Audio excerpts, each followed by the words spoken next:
Crecemos escuchando a todos criticar una y otra vez lo que más amamos. Que ser músico no es bien visto, que mejor estudies una carrera segura, que de dónde vas a hacer dinero y que ya sueltes la guitarrita para enfocarte en algo más serio. Esta falta de apoyo claro que tiene un impacto negativo que nos afecta. Por eso quiero que escuches de primera mano cómo Luis Irán, músico venezolano residenciado en Miami, ha sorteado todos sus obstáculos para hacer una carrera musical exitosa por más de 20 años. Acompáñame en el episodio 29 para que sepas por qué Irán puede dar fe de que la música sí tiene futuro. Después de lanzar mi primer disco y fracasar enormemente, decidí aprender cómo convertir un proyecto musical en una marca exitosa a través de mi segunda gran pasión, el marketing. La gran pregunta es, ¿cómo darse a conocer y destacar del resto si nadie te prepara para ser artista independiente? Acompáñame en este viaje mientras encontramos la respuesta. Mi nombre es Adrián Dalsus y, querido músico, te doy la bienvenida.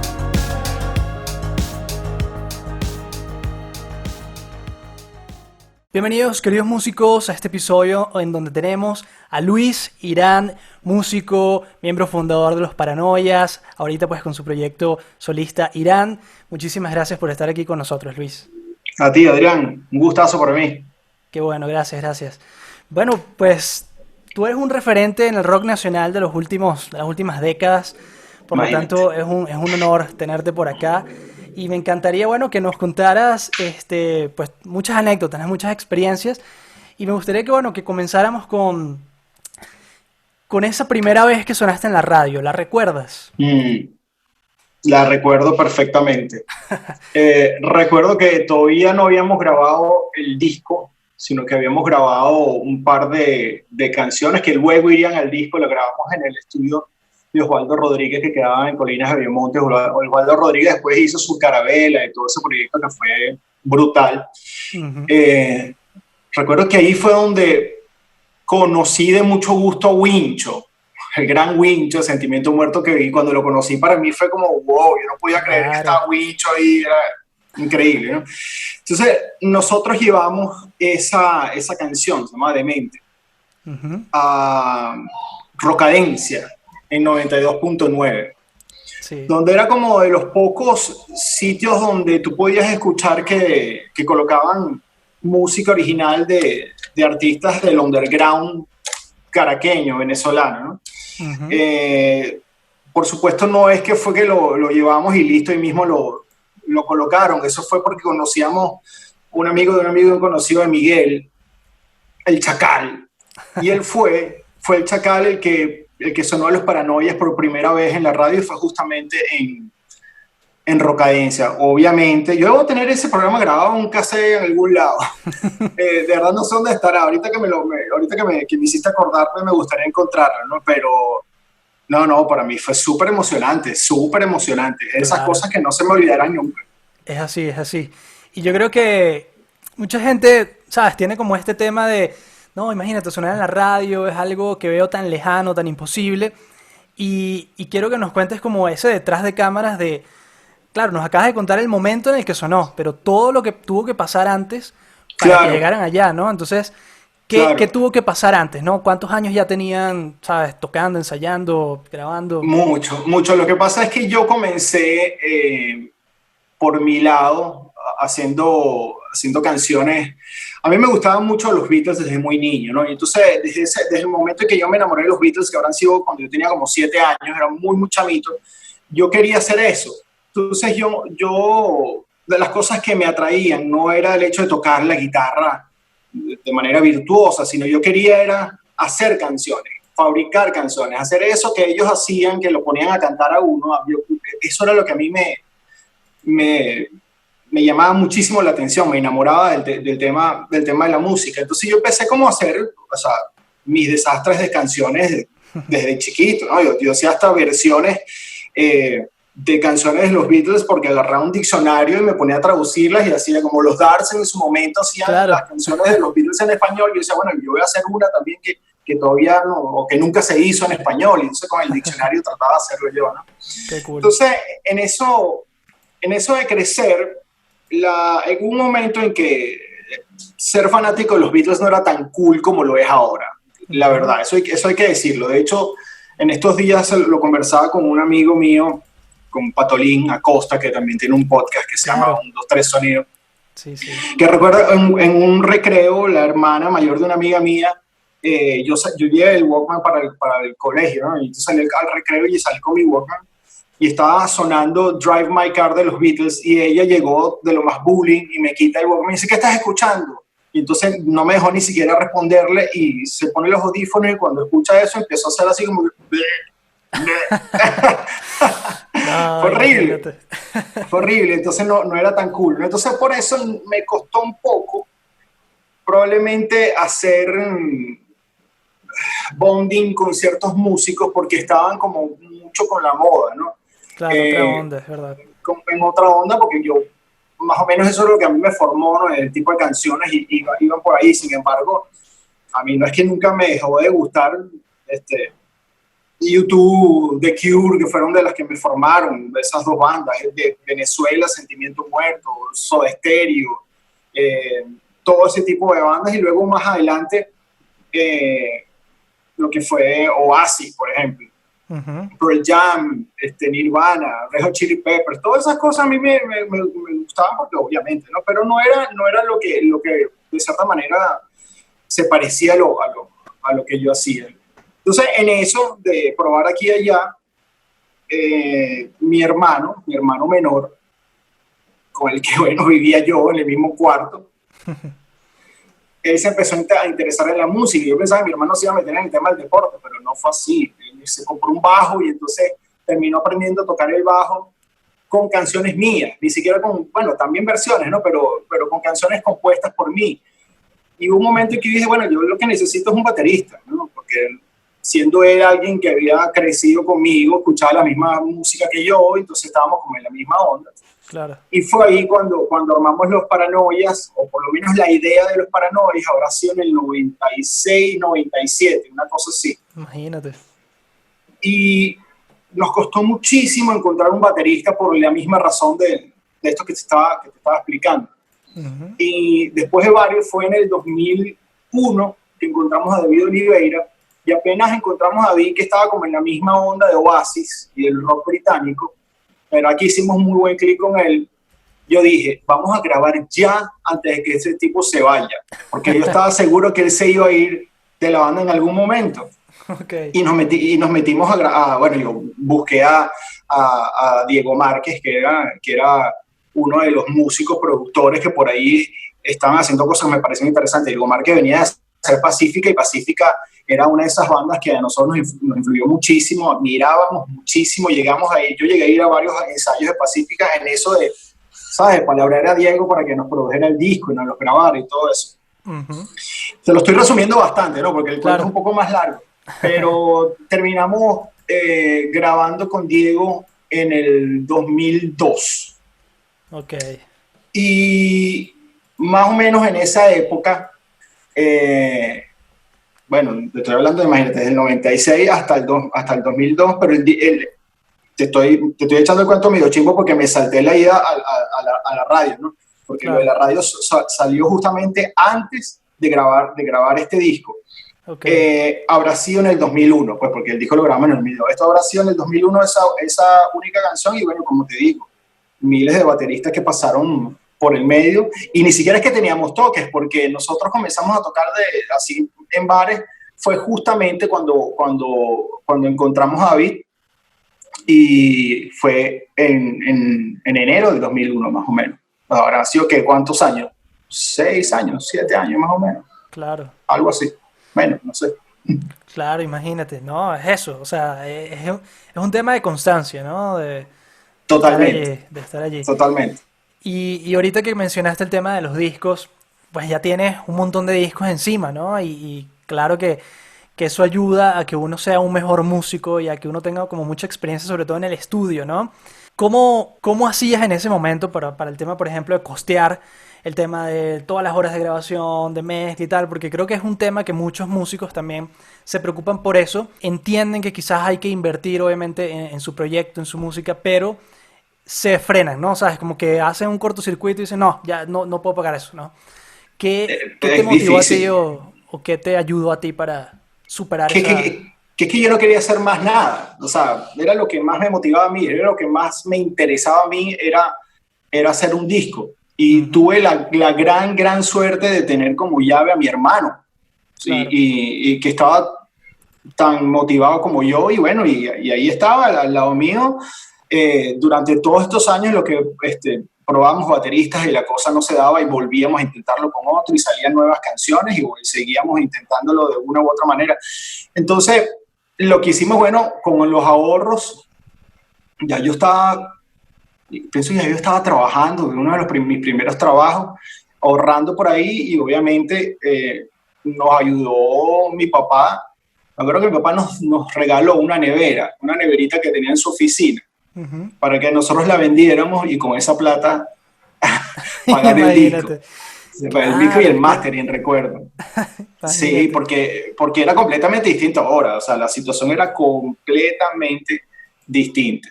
Yo había conocido los estudios de grabación por yo haber estado, yo tenía una carrera en publicidad también como creativo, y entonces, claro, iba a varios estudios las grabaciones de las locuciones y los jingles y toda esta cosa, entonces más o menos tenía como una pequeña idea de estar en un estudio y aparte yo estudié ingeniería de sonido en el taller de arte sonoro. Entonces, para mí no era ajeno, Claro. no era ajeno todo el asunto, pero yo no tenía un equipo para grabar, yo no tenía micrófono, no tenía absolutamente nada de eso.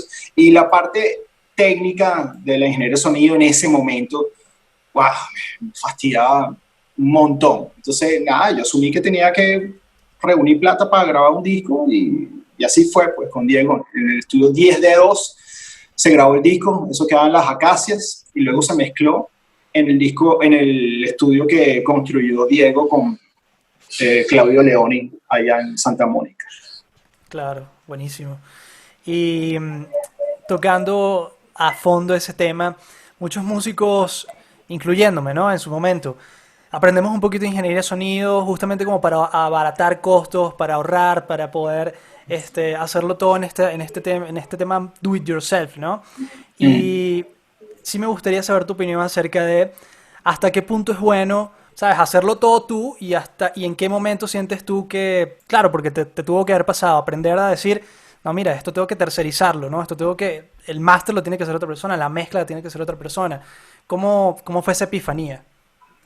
La cosa fue al revés para mí, porque yo comencé tercerizando absolutamente todo. Ok, De las experiencias que tuve grabando, me acuerdo de una vez que fuimos a grabar en RM, en el CCT, que grababan los ensayos en vivo, pero supuestamente habían habido bandas que habían grabado sus discos ahí.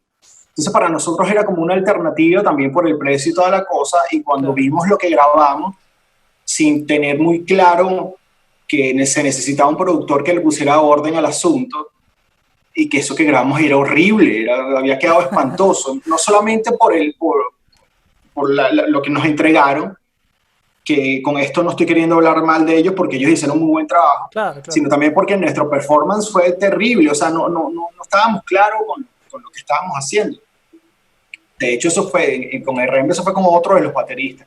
Después, otra de las experiencias fue, como te digo, con Osvaldo Rodríguez, en el estudio de Osvaldo Rodríguez, pero Jair Osvaldo fungió como productor. Ok, De hecho, él sí le puso orden a las cosas, estructuró un poquito mejor el tema, más allá de que el tema estaba bastante claro, nos hizo como que hacer una preproducción lo suficientemente sustancial como para que cuando fuéramos a grabar todo saliera bien. claro. Sin embargo, por alguna razón no seguimos con Osvaldo, pero ya ahí yo tenía como claro de cuál era un estándar, ¿no? Cómo era el estándar de cómo deberían sonar las cosas. Sin embargo, como te digo, ahí Osvaldo fue productor, ingeniero de grabación y ingeniero mezcla, y bueno, eso llegó hasta la mezcla, pues, porque todavía yo no había entrado a hacer un producto que necesitara un máster, y pues eso terminó siendo como nuestros primeros Claro, demos que de alto nivel para hacer demos, ¿no? Porque yo había hecho en mi casa unos demos en un programa que no tengo la mayoría de ya, no me acuerdo cómo se llama, que era como de varios canales, y yo recuerdo que yo armaba las baterías yo agarraba como samples de los hi-hats, iba armando Con y el así mouse iba ahí. con el mouse, así, a mano. Y así te armaba y hice como varias cosas que con eso fue que me dio, mira, nosotros tenemos esto y tenía cierta decencia, ¿no? Claro, claro. Desde el punto de vista del demo. Ok. Y luego de ahí fue que pasamos a Diego Márquez, porque a mí me había pasado que es que yo también trabajé en la radio y en la radio y también yendo a comprar discos me encontré en Esperanto con el disco de los tomates fritos, no Ok. tenía la menor idea de qué era eso. El mismo día, el disco de los tomates fritos y el disco de Dios le pague. Ok. Eh, y recuerdo que Julio Briseño, cantante de Los Amigos Invisibles, Ujú. él trabajaba en Esperanto y yo estudié con él. Y yo llegaba y me decía, que me daba como sus recomendaciones, ¿no? Entonces yo le pregunté, ¿qué es esto? Tomate frito. Me dijo, eso es buenísimo, llévate esa vaina. Yo lo que iba era a gastar mi quincena en disco. Entonces lo compré a ciegas, de hecho lo compré a ciegas, compré el de los tomates fritos y el de Dios le pague a ciegas. Me llama la atención que Callayo estaba involucrado a nivel de producción, a nivel de lo que era el sello, tazonado. Con los tomates no era tazonado, pero creo que eran los insólitos, pero al final era Callayo. Y a mí el disco de los tomates, el sonido me gustó muchísimo, muchísimo, muchísimo. La curiosidad de yo hablarte de estos dos discos es que el disco de los tomates fue producido por Iván Gozón, Ok. que terminó siendo guitarrista de Los Paranoias unos años después. Y en Dios le pague, el baterista era Junior Lobo, que terminó siendo baterista de Los Paranoias unos años después, justamente con Junior. Entonces fue esas cosas que en retrospectiva es bastante mágico, ¿no? Claro, claro.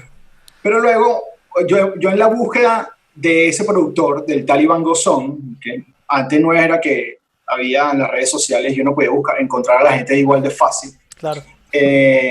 di primero con Diego Márquez. Ok. Y nada, listo. Con Diego fue que terminamos haciendo el primer disco y bueno, fue una súper experiencia, súper experiencia.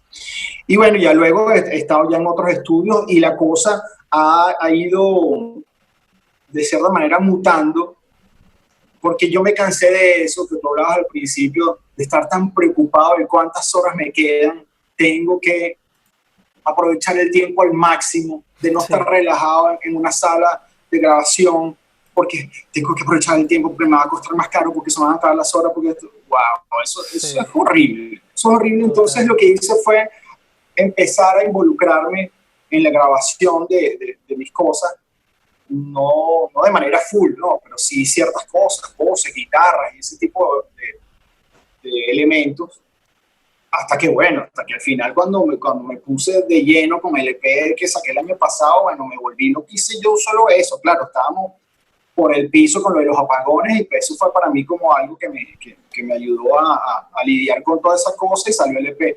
Eso ha sido mi transición, ha sido al revés. Yo he pasado de tercerizar a hacer muchas cosas por mi lado. Sin embargo, sé el valor que tiene el ojo externo, ¿no? La mirada Claro. externa, el oído externo, que te pueda estar diciendo cosas que probablemente tú no estás escuchando, porque se te Así es. pasa, ¿no? Se te pasan simplemente porque, bueno, porque estás constantemente escuchando el mismo material. Pero estoy consciente de eso y pues me gusta la colaboración. Me parece Claro.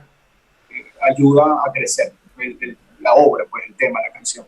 Claro, es así. No, pero igual, exacto, es como dices, hay también algo muy bonito en hacer algo propio, ¿sabes? Sin que más nadie lo escuche para ver, ¿sabes? Justamente su reacción, ¿no? Y vi que justamente que También, parte de la estrategia creativa de uno de tus videos es como la reacción de cada uno escuchando exacto, de lo bueno y lo exacto. malo, ¿no? Eso es lo chévere. Así mismo, así mismo. A mí me pasó que Iván Gozón, justamente, en los años que él estuvo con la banda y grabamos discos con él me hizo consciente de cuál era mi proceso, ¿no? Cuando yo llevaba las canciones al estudio de ensayo para montar las canciones que yo había compuesto, y yo la llevaba con una maqueta que tenía batería, bajo, teclado, segundas voces, solo, tal, casi que todo listo. Entonces él me decía a mí, un momento que me dijo, lo que pasa es que tú grabas los discos dos veces, tú grabas el disco en tus maquetas con una cantidad de arreglos, te tomas todo el tiempo y luego vuelves a grabar el disco, claro, con el input de los demás, pero volver a grabarlo todo otra vez. Así Entonces me es. di cuenta de toda la energía que yo le metía a la producción de una canción sin darme cuenta, la verdad. Ujú. Y eso, bueno, llevó a esto que estamos hablando. Perfecto, excelente. Y bueno, y teniendo tanta experiencia con bateristas en los Paranoias, seguramente nos puedes dar consejos acerca de este eterno problema de lograr hacer match con ciertas personas que puedan formar parte de lo que es tu sueño, ¿no? De lo que es tu banda, que qué difícil es, ¿no? O sea, sobre todo, siempre lo conversamos, el tema de que es como tener, como estar casados, ¿no? Entonces, Totalmente. ¿cómo conseguir esa pareja o sí, esas otras personas que formen parte de esa Sí, sí. relación? Wow. Y que sea justamente, ¿no? Que funcione, que tú digas, mira, esto fue lo que mejor me funcionó. Eso es peluísimo. Eso es peluísimo. Yo creo que el azar tiene mucho que ver en esto. Ok, Uno tiene que, obviamente, buscarlo, ¿no? Probar aquí, probar allá, dejar fluir la cosa, pero el azar tiene mucho, mucho que ver. Y una vez que uno encuentra a alguien que tú crees que pueda servir, uno tiene que estar consciente de varias cosas. En principio es el concepto de la música que quieres hacer o ujú, que se quiere hacer en conjunto, porque una cosa es cuando tu proyecto es solista y tú le planteas a un músico, mira, esto es lo que yo quiero hacer, a tener un compañero con el que haces música en conjunto, ¿no? Y claro, entonces ahí por más que tú llegaste con una maqueta súper estructurada, oye, tienes que dejar espacio para que los demás pinten y canten y deshagan y hagan y toda la cosa. Eso tiene que estar muy claro también. Entonces, no creo que sea un tema de que yo tenga la fórmula, no, la verdad que no. De hecho, no la tengo. Lo que sí siento es que mientras más di cancha en estos últimos años en el que estuve, que ya comencé como solista, en el que más cancha di sobre una idea principal, más me lo gocé y más se lo gozaron ellos. ok. Yo tuve la oportunidad desde que ya no estoy trabajando con los Paranoias de tocar con tres grandes bateristas. El primero, Oscar Pérez, con el cual Ujú, tengo la super suerte de reencontrarme aquí en Miami. ok, De hecho, bueno, aquí armamos otro guateque y la estamos pasando súper fin. Él empezó o sea, yo lo llamé para armar el proyecto solista, hasta que me dijo que se venía para acá, para Miami. Hice lo mismo que hice con David. Vamos a grabar ya antes que te vayas. claro. Nos fuimos a donde Ricardo Remoto, en Remoto Studio, Ujú, y grabé con él 4 temas. Claro, esto era un proceso de que en un mes yo no iba a grabar todo un disco, sobre todo cuando no todo estaba como para, la producción no estaba completa, era como déjame grabar unas baterías para aprovechar que él ya se sabe las canciones, estas son las canciones que están listas, que las que podemos hacer algo.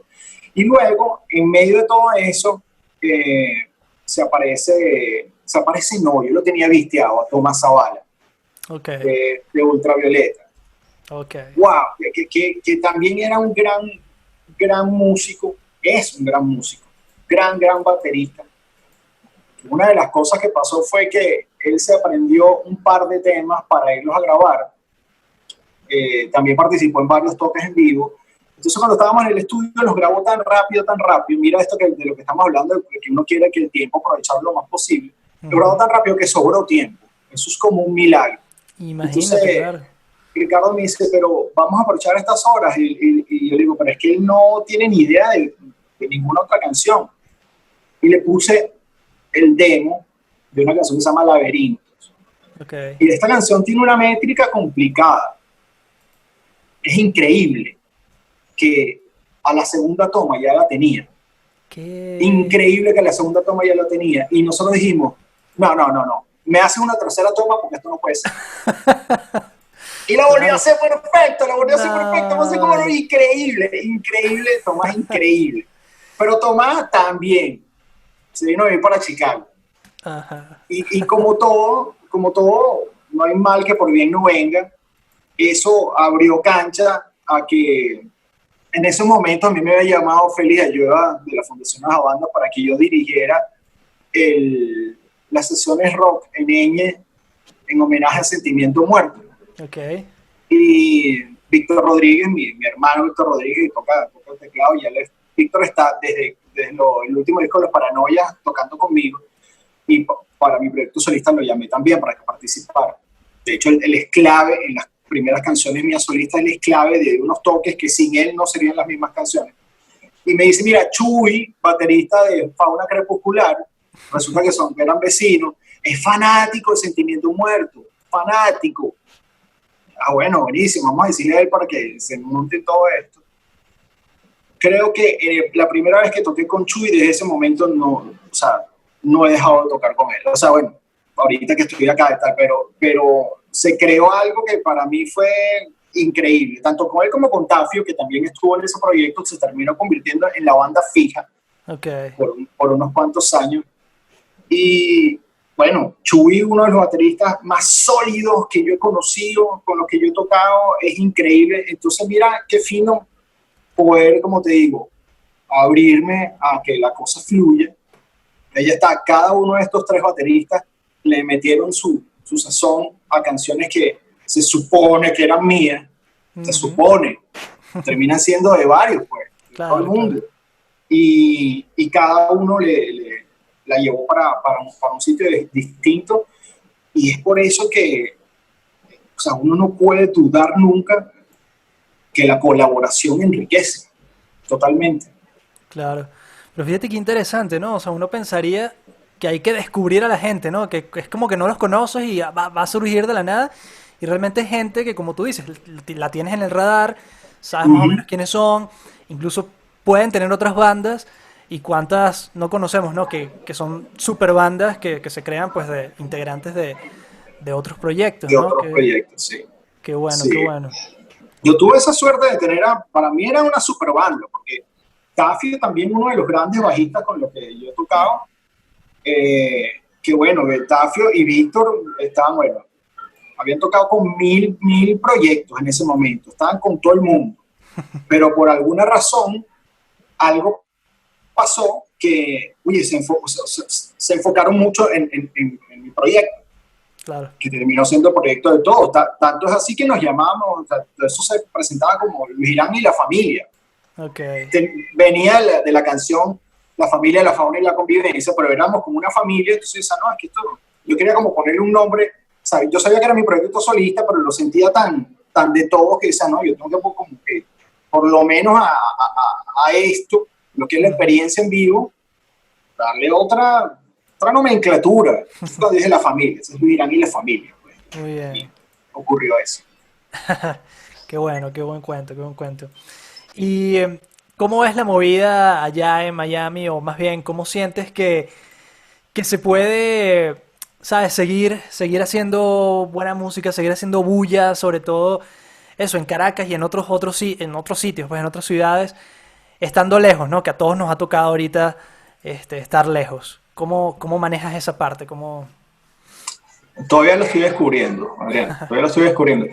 Lo digo porque uno tiene que tomar las experiencias de los otros como mera referencia, no como algo absoluto, no como una verdad total, porque al llegar, y no te estoy hablando solo de la música, no te estoy hablando de casi absolutamente todo lo que tiene que ver con la migración. Ujú. Me he dado cuenta de que sí, que probablemente a ciertas personas le pasaron las cosas de una manera, pero en la misma situación a mí termina pasándome de otra, y entonces uno tiene que ver cómo es que uno fluye en todo esto, pero claro, pendiente de los cuentos que te echaron para cualquier cosa, no te vayas a echar una vaina tú mismo. Pues. Claro. Entonces, lo que he descubierto es que sí, bueno, Miami, la capital del reggaetón,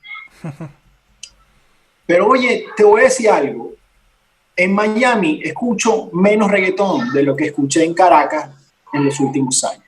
¿Qué? O sea, Sí, porque aquí tienes el chance de poner una emisora que no coloque reggaetón. ah, ok.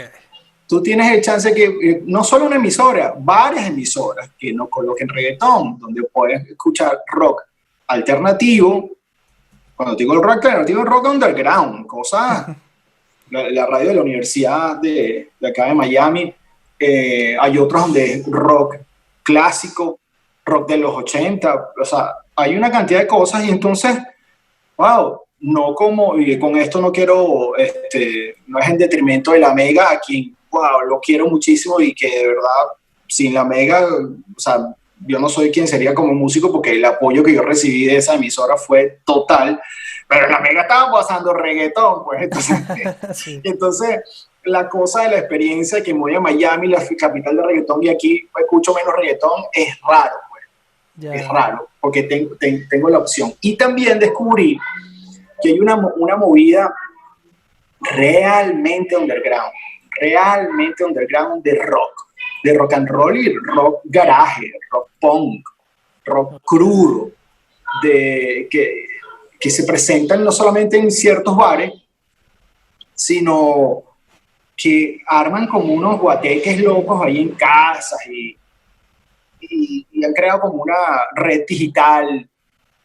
Y es bastante, me hace sentir como esas cosas que de los documentales de la historia del punk en los 80 y todo eso, porque Okay. es así de como desconocido, pareciera que no es que todo el mundo sabe, pero cuando lo detectas, te das cuenta que no es pequeña, es Claro. grande. Lo que pasa es que no toca el mainstream, Ya. no lo toca en lo absoluto.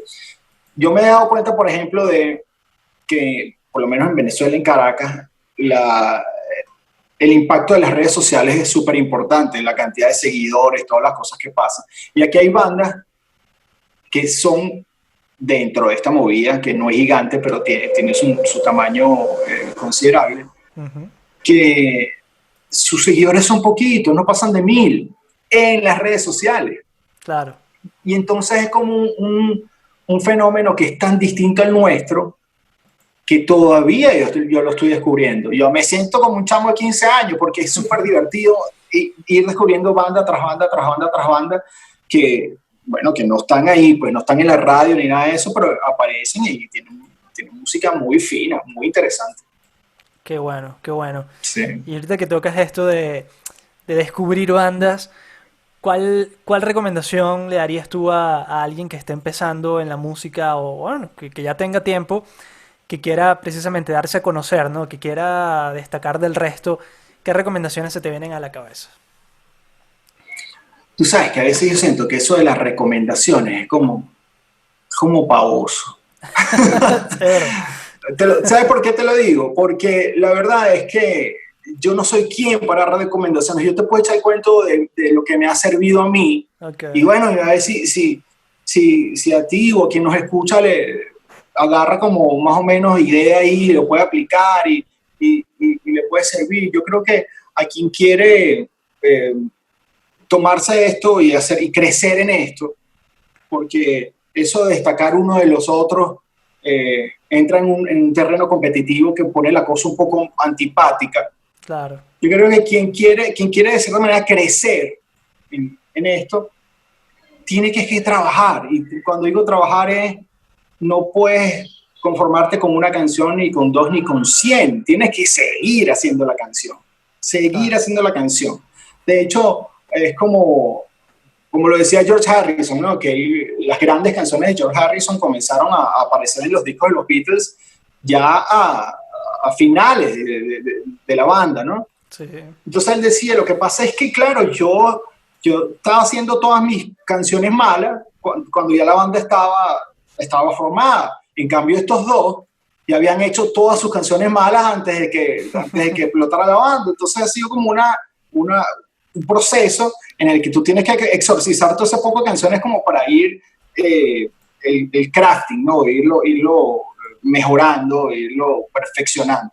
Entonces, Claro. sea como sea, eso creo que nunca llega a un estado de perfección y uno como artista nunca siente que la canción está perfecta, pero sí vas creando una personalidad, vas creando un estilo, vas creando una voz y eso es en principio lo que hay que hacer. Lo otro es definir qué quieres tú como artista, porque una cosa es que tú quieras hacer la música por amor al arte, otra cosa es que quieras vivir de la música, que necesites que la música te genere dinero.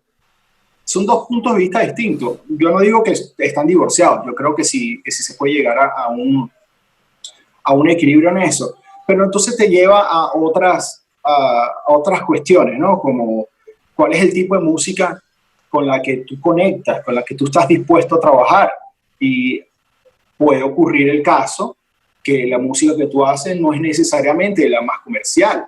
Y entonces, siendo así, no puedes pretender competir con artistas que están haciendo la música que se consume actualmente.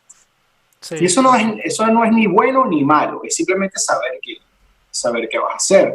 En algún momento yo quería componer para los demás, ser de estos compositores que hacían canciones y otros artistas interpretaban la cosa.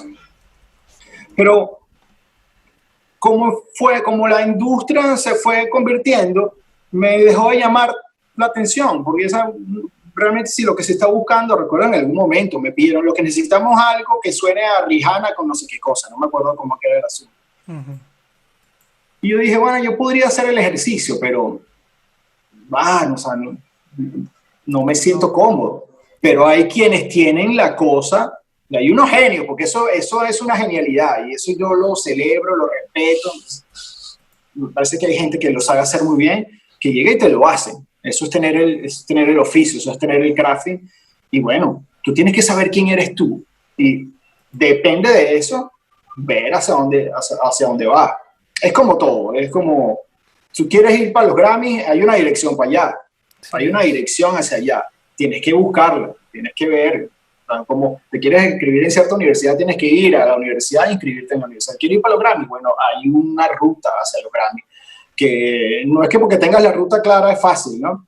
Pero por lo menos tener tu mapa de tus ambiciones, de tus metas, con lo que estás dispuesto a dar tú, con lo que estás dispuesto a trabajar tú.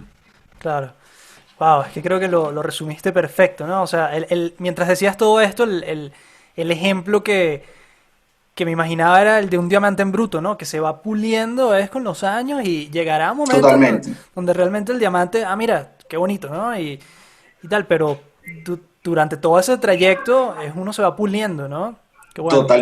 Totalmente. Eso es como cuando yo me acuerdo una vez que yo fui para Margarita con mi abuela, yo estaba muy chamo y estaba blanco, pero blanco así, una rana platanera, decía mi abuela, ¿no? Entonces yo no quería ser tan blanco, yo quería tener algo de color. Y estábamos en Playa del Agua. Y entonces yo apenas me siento así, en la arena, ¿no? Me pongo. Inmediatamente a los 2 segundos ya yo estaba mirándome el brazo. Chequeando para ver si yo estaba. Y un señor margariteño me mira y me dice, si te miras no te vas a quemar. Si te miras no te vas a quemar. Tienes que dejar que el sol te pegue y dejar que el tiempo pase. Y es eso, si uno está pendiente, ¿cuándo es que voy a triunfar? ¿Cuándo es que voy a triunfar? Sí, bueno, imagínate. Se te olvida. Yo creo que el camino, esto suena un poco a cliché, pero el camino es la meta, la verdad. Claro. Y entonces, claro. Y en el camino vienen una cantidad de satisfacciones. Claro. Yo puedo decir que he tenido la dicha de tener grandes satisfacciones en el camino. Qué bueno, qué bueno. Wow, qué buenas anécdotas y buenos mensajes. Y bueno, para ir cerrando y terminar esto así con broche de oro, ¿qué crees tú que le dirías, si tuvieses que resumirlo en una frase, en una oración, en un consejo, a tu yo de hace 10, 15 años en este mundo de la música? ¿Qué le dirías para que se motive, para que sepa qué viene? Tú sabes que yo soy fanático de Volver al Futuro, así, pero cegado. Entonces a mí me da miedo estar diciendo algo a mí yo de hace 10 años, porque yo ahorita, más allá de que uno tiene la ambición de siempre querer estar mejor, yo tengo una familia que amo y adoro, y entonces me da miedo que al yo de hace 10 años decirle una cosa buenísima, pero entonces yo pierda esto que tenga, ¿no? Ya. Wow. Pero si yo tengo que que de alguna manera encontraste, decir, hay algo específicamente en la música que podría haber hecho que creo en este momento, probablemente dentro de 10 años vuelvo a cambiar la percepción, y creo que me puede haber dado un mejor resultado de el enfoque en la música y creer que la música sí tiene futuro. Okay. Pero la música no es que tiene futuro como un ente solo ahí que está flotando en el aire. La música tiene futuro si le echas pichón. Si le echas pichón. Porque a veces en algún momento sentí que era como un proyecto que por más que yo trabajara no iba, tenía un techo. Yeah. Pero el techo se los va poniendo uno mismo.